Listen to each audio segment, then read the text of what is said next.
Hello guys, my name is Diego Pacheco and this will be another Java video. So today I want to go with you guys on a very simple code I did, and I want to show how we can implement a cache in Java. And this cache gonna have some interesting property. Gonna be LRU cache, last recently used cache. So basically, we're gonna keep this cache short, and as we add more elements, we're gonna be adding the elements that we're not using a lot. So that algorithm is very famous. You can get it in Guava or other libraries. Although Guava is kind of a bloat, right? And sometimes if you just want that, it's easier to write your own implementation. That's not really rocket science or anything like super complex to do. I want to show you guys how easy it is actually to do that. Of course, Guava, is rock solid and has lots of interesting functionality, but if you just need to evict some elements and your policy is simple like that, you just want to get rid of the elements that you're not using, it's totally fine to code it. But anyway, even if you not use this in production, it could be an interesting learning exercise, right? And at the same time, it's great to be minimalist with dependencies, have programs that are very lean, right? And that can help you with that in the end of the day. So, without further ado, let's jump into it. So, I have this idea project I wrote, and we're gonna take a look there. It's a simple Java project. I'm using Maven. There are unit tests, and the whole application, it is fairly simple, all right? And I have very few classes, but at the same time, I think we have some good abstractions and a good foundation. So let's jump into it. So here I'm gonna open my idea here, and while it's opening, okay, it's there. Okay, so we can get started. So let's start with my build file. So I'm using Maven here, but actually I don't have anything special, right? So I'm setting like the source and target to Java 8, although I'm running with Java 15. I just have like the exact plugin in order to run my main class. I have Surefire just saying, hey Surefire, go use JUnit 5, and I have JUnit 5 for tests. But as you can see, I have literally zero dependencies. I only have dependencies for testing, right, which is JUnit, and besides that, I really don't have code dependencies. Okay, so let's get to the solution, right? So I created an interface which I call it LRU Cache, right? And this interface, it uses generic, right? So you're gonna be able to create a LRU cache in any sort of a value. And the idea is like you have a key value, and then the key gonna be string, and the value gonna be whatever generic type you provide on T, right? And with that, we're gonna have mainly three operations. We're gonna have get, where you're gonna pass the key and we're gonna return the value, but optionally that value might not exist, so we're gonna return empty because returning null is not cool, right? And we're gonna return optional because of that, and in that case you're always gonna have optional, which is nice, right, for API. And then we also have a put operation where we're gonna add things on this cache. And when you write on the cache, we're gonna trigger the LRU on write. When you do reads, nothing will happen pretty much, but when you do write, stuff will happen.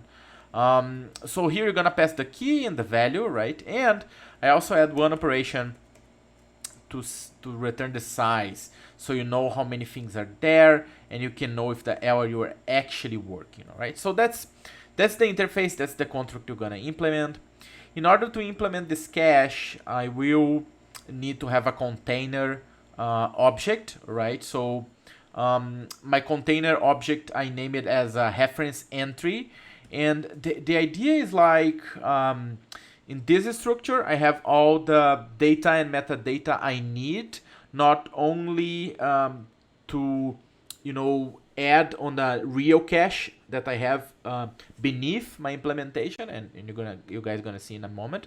But also I have the information about the key and the value, and I have some like pointers, and we're gonna understand these pointers in a moment, right? But by now, just keep in mind that inside of the cache, I'm gonna have a reference entry of generic T, and this T is gonna be the same as the cache. I'm gonna have for each entry, I'm gonna have a key of the entry, the value of the entry, that's gonna be the type T, and I'm gonna have a pointer, a left and a right pointer for other neighbors, other reference entries. Okay, this will make sense soon. Now, before we go to the implementation, let me show you the unit test, right? And we can see how we use the test, and we can see if it's working. Then we can jump into the implementation, right? So here I have the interface LRU cache. I want to create a cache of string. Then what I do, I just instantiate my simple LRU cache. And let's say I want to do a cache for games, right? So I have game 1, game 2, and game 3. So game 1 is SC2, StarCraft 2. Game 2 is Diablo 3, D3. And game 3 is D2, Diablo 2. So my implementation, I'm setting the LRU as 2. So basically, when I insert the third game, which is D2, I actually should get rid of the element that I used last time, right? And in this case, because I just add D3, that element, it will be G1. That's what it will be, right? So in my test here, I check if the cache is not null, and then I expect when I do cache.get, and there is a second get here, because remember, this is an optional, right? And then I expect that to be D3, or I expect that to be D2 for G3. But when I call G1, I actually expect to be empty, because I expect my algorithm evicted. Like I said, by default here, I'm using 2. So we don't need to insert so many elements to see this running. And also, the cache size, I expect it to be 2, not 3, So let's run this unit test and see it working, right? And then we can, okay, it works, right? Now we can understand the underlying implementation, right? So this implementation is really simple. You don't need to be scared. It's not really complicated. And the implementation really is very short, right? Of course, we could, make this a bit more complicated and add more functionality. Like here, I could be extending from the map interface from Java, right? But there's lots of methods we would need to implement. But anyway, that's what happens. So let's get to the implementation, right? So on the implementation, what happens is that we have this, right? So we have our simple LRU cache. It's a generic type of T, and implements the interface LRU cache of type T. Under the hood, I have a hash map, right? So that's my real cache under the hood, right? A hash map in Java, or in other languages, is pretty much like an array, and then there is some mathematical functions to gather the hash, right, and calculate the offset where which bucket it's there, and then based on the bucket you can check the value, right? There's some chaining going on as well. So I'm not implementing the hash from scratch. I'm actually using hash in Java, right? And the key of the hash is going to be string, and the value is going to be my reference entry, right? And also I have double linked list, right, point to the reference entry. But as you can see here, I just have 2 reference entry pointers. I have a pointer to the beginning of the list. Is a double linked list, so we can go both ways, left and right. That's why my reference entry has both pointers. And we have the end pointer of the list. So it's a double linked list, and I have the pointer for the first element and the last element. And the list, it will be a very cheap way for us to calculate the LRU. So we don't need to calculate, we don't need to go over all the keys on the hash, all right? So this is like O of 1 is really performant, and we really don't need to to be going over all the collection all the time, and this is very efficient operation, right? And we're gonna see that in a moment. And then my threshold here is 2, but like I said, this is just because it's easier for test. So after 2 elements, the cache gonna start evicting things, and we're gonna keep the memory small. Often people use more, like 1,000, 10,000, whatever, right? So we should be receiving this as parameter, right? But then, like I said, just to show the concepts and the idea here, I don't need to have many elements there. Okay, so now that we understand a bit the underlying data structures inside of my LRU cache, right? We have a hash map, which is the real cache, and we have a double linked list, which is a pointer, a start pointer, and an end pointer for a reference entry. And this is crucial for the LRU tracking, the LRU implementation, right? So now let's take a look at the methods, right? I only have 5 methods here, so as you can see, it's very, very simple, right? So let's start with get. So if get, I implement the LRU cache contract, and I receive a key and return optional of t. So the first thing I need to check is, okay, do I have this key on my hash? Well, and that's very simple to do. I just do a contains. If I do have it, right, because remember, we have a container which is reference entry, right, and we do not want to return reference entry to the users.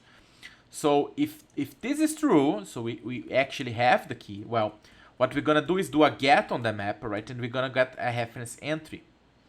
Then we're gonna remove a node, and we're gonna add to the top, right? And remove the node is, there is a node on my double linked list for this reference entry, and I want to remove this node. And the reason why I want to remove this node is because I want to add this on the top.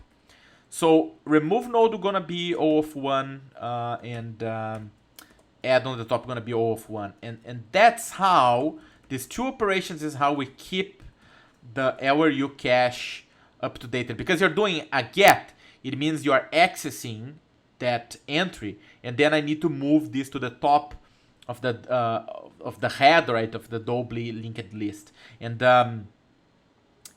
that's needed, right, because this key, this is alive, right? So I really don't want to delete this because you're using. That's what we are doing, and I'm gonna cover these methods in a moment. And after that, I really just do optional off, and I return the reference entry has a value there, right? It's the real value. Otherwise, if I don't find the key, then it's just easy. I just return empty, right? Because I don't have a key, so there's no LRU tracking to refresh, right? Now let's take a look on put. So put, first we need to check, okay, do we have the key there? Because if you have it, is one scenario. If you don't have it, is a different scenario, right? So let's say in the case you have it. Well, if you have it, well, then I'm gonna get on the map, alright, and I'm gonna get the current reference entry. Then I'm gonna update the value of the reference entry, right, because the value is there. So you're not adding more elements, it's just updating one element is there, right? So I don't need to do anything in sense of eviction, right? But since you add that value, right, since you refresh or update that value, I need to remove that reference and I need to add on the top. Why? For the same reason as get. So you are touching a key, you are doing an update. So this key is live and it's fresh. So I need to put that to the top, because when I remove, I don't want to remove the ones that are being used. I want to remove the ones that I'm not using so much, right? That's why it's LRU, right? And then I return.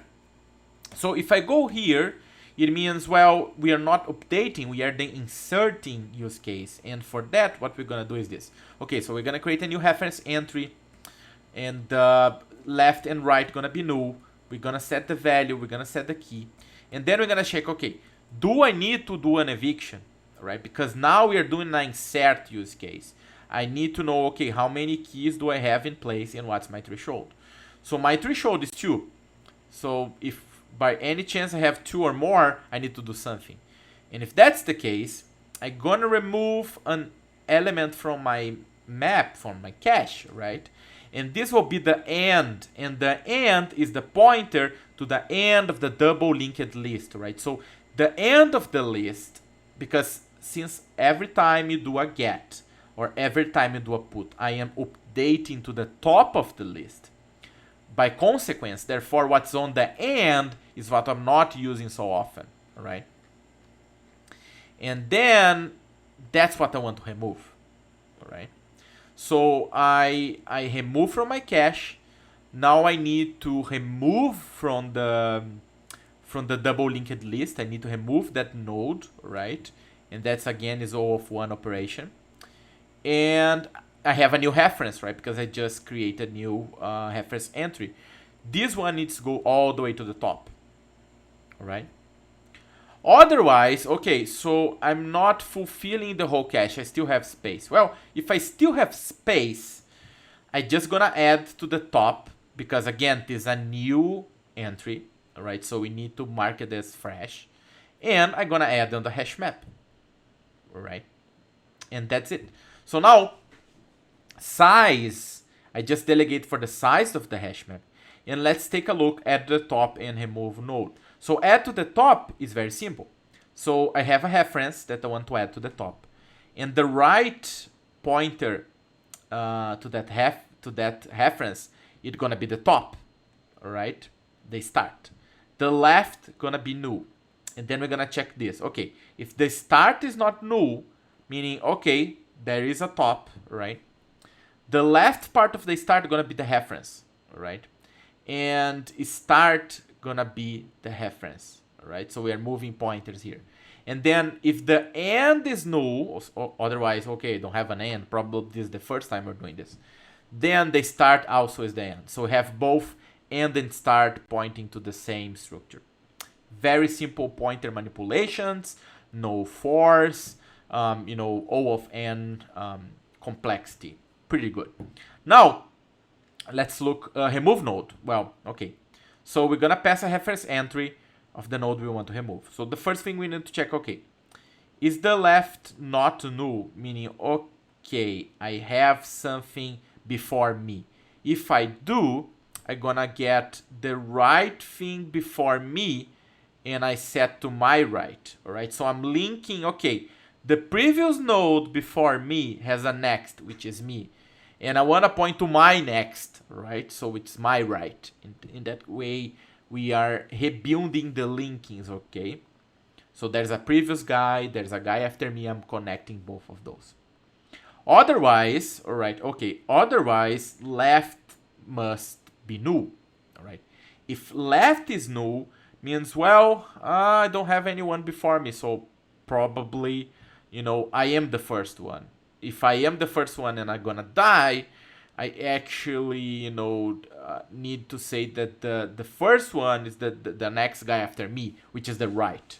So here we are rebuilding the pointers for that case.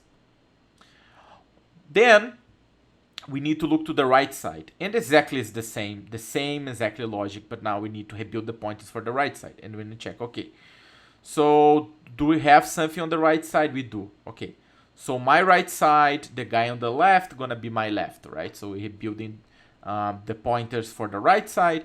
Otherwise, the end gonna be the left, right? And that's it. Again, just pointer manipulations and no force, right? So this is pretty fast. And that's it, guys. We have list recented used cache.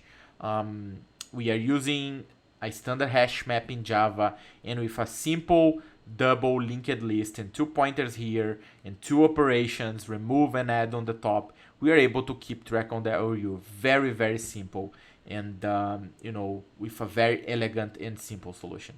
So that's it for today. I hope you guys like it. See you next time. Take care. Cheers.